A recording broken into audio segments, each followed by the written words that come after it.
Hello friends, I hope आप सब बहुत अच्छे होंगे। आज हम लोग डिस्कस कर रहे हैं कि जब से हमारा सिलेबस आया है जीएस और हिंदी का, तब से हम इसी में परेशान हैं कि कैसे पढ़ें, कहाँ से पढ़ें, कौन सी बुक से पढ़ें या कौन सी कोचिंग लें। देखिए, मैं कुछ भी किसी के अगेंस्ट में नहीं बोल रही हूँ, ना ही मैं किसी को सपोर्ट कर रही हूँ। यहाँ मैं जो भी बताऊँगी वो मैं अपने खुद के एक्सपीरियंस से बता रही हूँ। देखिए, यहाँ ध्यान दीजिए। जैसे कि सब कह रहे हैं कि हमारा एग्ज़ाम दिसंबर में हो जाएगा, ठीक है, और चल क्या रहा है, अगस्त चल क्या रहा है, ये जा ही रहा है, ख़त्म ही होने वाला है। तो हमारे पास सिर्फ क्या है, सिर्फ 3 महीने हैं। 3 महीने, समझ रहे हैं आप, सिर्फ 3 महीने। तो 3 महीने में क्या हम सारा कुछ कवर कर लेंगे कोचिंग से, या सारे बुक्स पढ़ ले जाएंगे। सपोज करिए हमने कोई कोचिंग ज्वाइन कर ली, ठीक है, और उन्होंने 3-3 घंटे कर करके सारा कोर्स कंप्लीट कर लिया, तो क्या हम उतना सारा कुछ याद कर पाएंगे, उतना सब कुछ रिवीजन कर पाएंगे दोबारा? और जब तक हम किसी भी चीज़ को रिवीजन नहीं करेंगे तो वो हमें एग्ज़ाम के टाइम पे याद ही नहीं आता है। ठीक है, जब 4 ऑप्शन हमारे सामने आते हैं ना, तो हम कंफ्यूज रहते हैं कि सही कौन सा है। तो मेरे हिसाब से आपको क्या करना चाहिए, मैं वो यहाँ बताने वाली हूँ, ठीक है। अगर आपने अभी कुछ भी नहीं पढ़ा है, बिल्कुल टच ही नहीं किया है, तो आपको क्या करना चाहिए। जो पढ़ चुके हैं, जिन्होंने जो 2022 में जिन्होंने एग्ज़ाम दिया है, मैं अभी उनको नहीं बता रही हूँ। जिन्होंने कुछ टच नहीं किया, मैं सिर्फ उनके लिए बता रही हूँ अभी यहाँ पे, ठीक है। तो देखिए, अगर आपने अभी कुछ भी नहीं पढ़ा है, तो मेरे कहने से आप ये वाली बुक पहले परचेज़ करिए। ये देखिए, ये वाली बुक सरस्वती पांडे, गोविंद पांडे की हिंदी भाषा एवं साहित्य का वस्तुनिष्ठ इतिहास, इस बुक को पहले आप परचेज़ करेंगे, ठीक है, और इसको पढ़ना स्टार्ट करेंगे। क्योंकि अगर हम स्टार्टिंग से बहुत बड़ी चीज़ पढ़ना शुरू करें तो हमें डर लग जाता है कि अरे करेंगे कैसे कवर। तो आप इससे पढ़ेंगे। देखिए, हमारे सिलेबस में दे रखा है ना, पहले आदिकाल, आदिकाल दिया हुआ है। और अगर आप टीजीटी का भी पीजीटी के सिलेबस में सबसे पहले इतिहास लेखन दे रखा है। तो देखिए, यहाँ पे हिंदी साहित्य इतिहास लेखन की परंपरा पढ़ा रखी है, और फिर आदिकाल को भी दे रखा है। देखिए, डिवाइड करके पढ़ाया, सिद्ध साहित्य, जैन साहित्य, फागु काव्य, नाथ साहित्य, रासो साहित्य, ये सारा कुछ आदिकाल में इंक्लूड है पूरा। यहाँ तक देखिए, यहाँ तक इंक्लूड है। और ये क्या है, ये 1 लाइनर बुक है।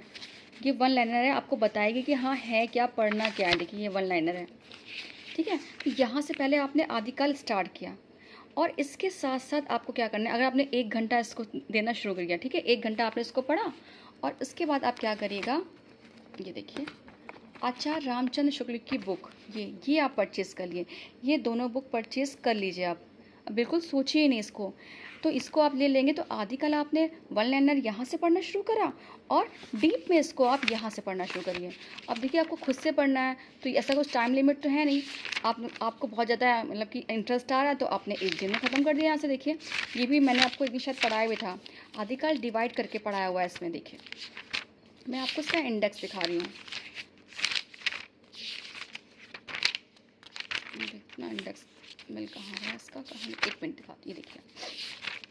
आप इसके इंडेक्स में आएंगे ना, तो आप वहाँ से आदिकाल तो पढ़ ही रहे हैं, साथ साथ आप यहाँ से देखिए, अगर आप 2-2 घंटे इस बुक को देंगे, 2 घंटे इसको, 1 घंटा उसको दिया, तो देखिए यहाँ से आप आदिकाल पढ़ेंगे, यहाँ आप डीप में पढ़ रहे हैं और वहाँ 1 लाइनर में पढ़ रहे हैं। तो आपका कॉन्सेप्ट यहाँ क्लियर हो रहा है, और कैसे क्वेश्चन बनेंगे वो वहाँ पे आपको समझ में आ जाएंगे, ठीक है। तो इसको आप शुरू करिए।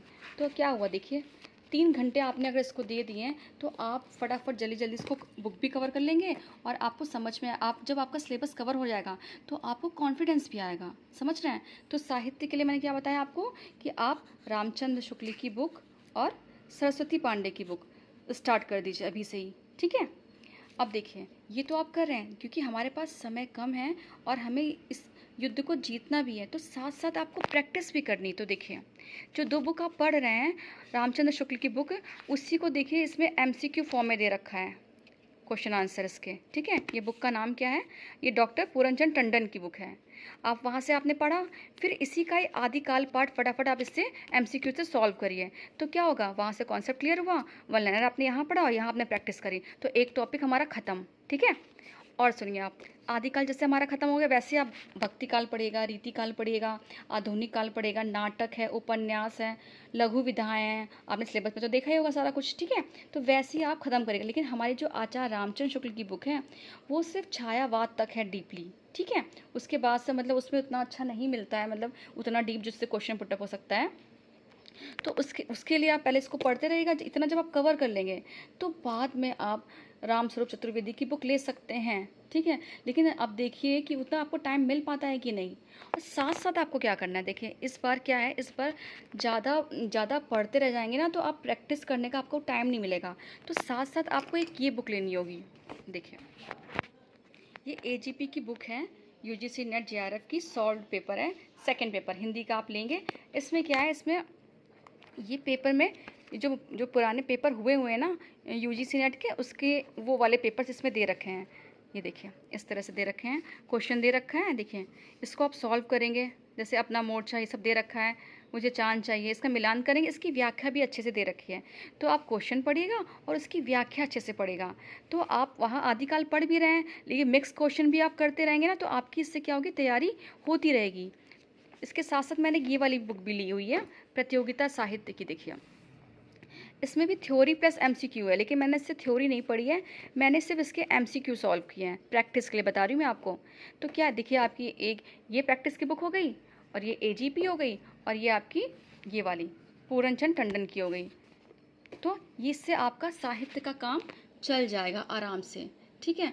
वहाँ जब छायावाद कंप्लीट हो जाएगा तो वो बच्चन सिंह की भी एक बुक है, डॉक्टर बच्चन सिंह की, अब वो भी एक बुक ले लीजिएगा। वो भी किस लिए आप ले रहे हैं, जो छायावाद के बाद का जो चीज़ें हैं वो पढ़ने के लिए, ठीक है। एक आपने तो ये सुना ही ना कि एक बुक को 10 बार पढ़ना ज़्यादा अच्छा होता है, 10 बुक को एक बार पढ़ना, क्योंकि वो फिर एग्ज़ाम में याद ही कहाँ आता है। तो ये तो हो गया आपका साहित्य का, ठीक है।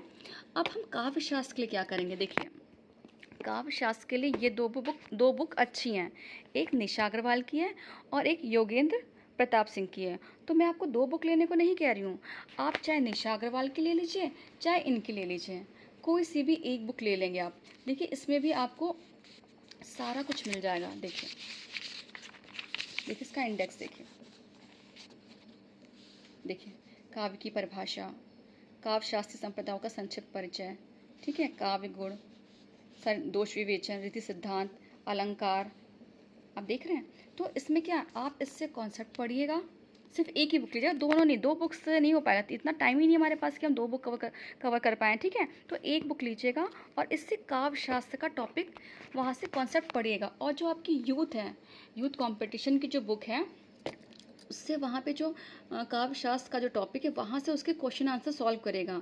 इतने से आपका काव्य शास्त्र का काम चल जाएगा आराम से, उसी को बार बार रिवाइज करते रहिएगा, ठीक है। अब हमारा बचा क्या कहते हैं व्याकरण। व्याकरण के लिए मैंने एक वीडियो बनाई भी थी, तो उसके लिए सिर्फ आपको वासुदेव नंदन की बुक लेनी है। वासुदेव नंदन की जो बुक है बस वहाँ से आप टॉपिक पढ़िएगा, जैसे आपने वहाँ पे संज्ञा पढ़ लिया, ठीक है, संज्ञा को पढ़ेंगे और फिर आप जाकर के चाहे वो आदित्य की बुक हो या लूसंड की आती जो प्रैक्टिस सेट आते हैं व्याकरण के, या फिर आपके यूथ में होगा, वहाँ से उस टॉपिक के आप एमसीक्यू सॉल्व करेगा। इस तरह से आपकी व्याकरण तैयार होती रहेगी। और व्याकरण में आप विशेष ध्यान करिएगा मुहावरे, मुहावरे हो गए, पर्यायवाची हो, जिसको हम लोग बहुत ही छोड़ देते हैं कि बाद में कर लेंगे, बाद में कुछ नहीं हो पाता है, उसको साथ साथ करते रहिएगा। जैसे अशुद्धि शोधन है तो 10-10 शब्द जो है ना उसके आप डेली करते रहिए, लिखते रहिए। अगर आपका ये पोर्शन स्ट्रांग हो जाएगा ना तो यही वाले जो क्वेश्चन हैं जो हमें आगे बढ़ाते हैं, और पीछे भी अगर नहीं कर पाते तो गिरा भी देते हैं। तो किसी को भी हल्के में नहीं लेना है हमें व्याकरण में, ठीक है। तो हमारा साहित्य हो गया, काव्य शास्त्र हो गया और व्याकरण हो गया। अब हमारा क्या बचा, भाषा विज्ञान। देखिए भाषा विज्ञान में आप क्या कर सकते हैं, जो उस टॉपिक है, जैसे देवनागरी वाला टॉपिक है, देवनागरी लिपि पे आप ये डालेंगे यूट्यूब पे तो आपको बहुत सारे टॉपिक मिल जाएंगे। वहाँ से उस टॉपिक को पढ़िएगा और नोट्स बना लीजिएगा, और फिर उसको आप क्या करेगा, यूथ से उसका जो एमसीक्यू है वो सॉल्व करेगा। अब भाषा विज्ञान आराम से कवर हो जाएगा, मतलब जितना भी आने वाला चीज़ें हैं वो आपको वहाँ से कवर हो जाएगी, मिल जाएगी। तो वहाँ से आप भाषा विज्ञान कर लीजिएगा। बच्चा हमारा संस्कृत साहित्य और क्या नाम है उसका, संस्कृत व्याकरण। देखिए संस्कृत व्याकरण जो होती है वो कुछ, ये तो कुछ चेंज तो होती नहीं है। वो एक जो आती है बुक, सुना होगा आपने, विजय भाव करके बुक आती है, या फिर आप इंटर की जो संस्कृत व्याकरण चलती है वो बुक ले लीजिएगा। वहाँ से आपके सारे टॉपिक जो भी है, संधि है, समास है, और क्या कहते हैं इस बार तो उपसर्ग प्रत्यय भी आ रहा है, और ये सब चीज़, और रूप तो उसमें मेंशन कर रखे, जो जो रूप वहाँ बताए हैं वो वाले रूप याद कर लीजिएगा। और रूप की प्रैक्टिस आप डेली करिए। देखिए जो छोटे छोटे पार्ट है ना, जहाँ हमें पता है जिनका लिमिटेशन है कि इतने में से ही आना है, उनको आपको बहुत अच्छे से तैयार करना है। समझ रहे हैं कि वहाँ से जो क्वेश्चन आए वो हमारे रॉन्ग नहीं होने चाहिए बिल्कुल भी। तो आपको साहित्य जो भी हैं, कालिदास हो गए, इन सब के बारे में आपको यूट्यूब से मिल जाएगा आराम से। आप ढूंढ डालेंगे ना कालिदास पे, तो बहुत बहुत सारे लोगों ने अच्छा अच्छा पढ़ाया है। वहाँ से आप उसको नोट करिए और याद करना शुरू करिए, क्योंकि इतना समय हमारे पास नहीं है कि हम क्या कहते हैं बड़ी मोटी मोटी बुक्स को पढ़ें और पढ़ें और फिर रिवीजन करने का टाइम ही नहीं मिलेगा, तो उनको पढ़ने का कोई मतलब नहीं रहेगा। आप बात को समझ रहे हैं ना? तो आपको क्या करना है, डेली एक रूप याद करना है। अब मैं बता रही हूँ जो आपको मेरे हिसाब से क्या करना चाहिए। डेली आपको रूप याद करने होंगे, ठीक है। फिर डेली आपको जैसे जो अशुद्धि शोधन वाले हैं वो 10 शब्द याद करने होंगे। ये 2 चीज़ तो डेली करनी चाहिए आपको, क्योंकि ये छोटे पार्ट को हम छोड़ देते हैं और जब एग्ज़ाम की डेट आ जाती है तो फिर वो प्रेशर में हम उसको देख नहीं पाते हैं। समझ रहे हैं आप? तो वो चीज़ें फिर हमारी वहाँ गलत हो जाती हैं। तो हमारा साहित्य का क्लियर हो गया, साहित्य क्लियर हो गया, व्याकरण क्लियर हो गया, काव्य शास्त्र क्लियर हो गया और संस्कृत का भी क्लियर हो गया, भाषा विज्ञान भी क्लियर हो गया। तो इस तरीके से आप पढ़ेंगे तो आप देखेंगे कि हाँ आपको कॉन्फिडेंस आ रहा है कि हाँ मैंने चीज़ें कवर भी कर ली हैं और रिवीजन भी कर लिया। फिर जब आप करने लगेंगे तो फिर आप कोई भी मॉक टेस्ट ज्वाइन कर लीजिएगा, या फिर एक मार्केट में भी बहुत अच्छी अच्छी बुक आती है प्रैक्टिस करने के लिए। फिर आप प्रैक्टिस करना स्टार्ट कर दीजिएगा। फिर जब आप पेपर देंगे टाइमर लगा करके 2 घंटे का, तो आपको समझ में आएगा कि आपने कितनी चीज़ें आपको आ गई हैं, ठीक है। तो आपको अगर मेरी ये स्ट्रेटजी समझ में आई, अच्छी लग रही होगी, तो प्लीज़ लाइक और सब्सक्राइब करेगा, ठीक है।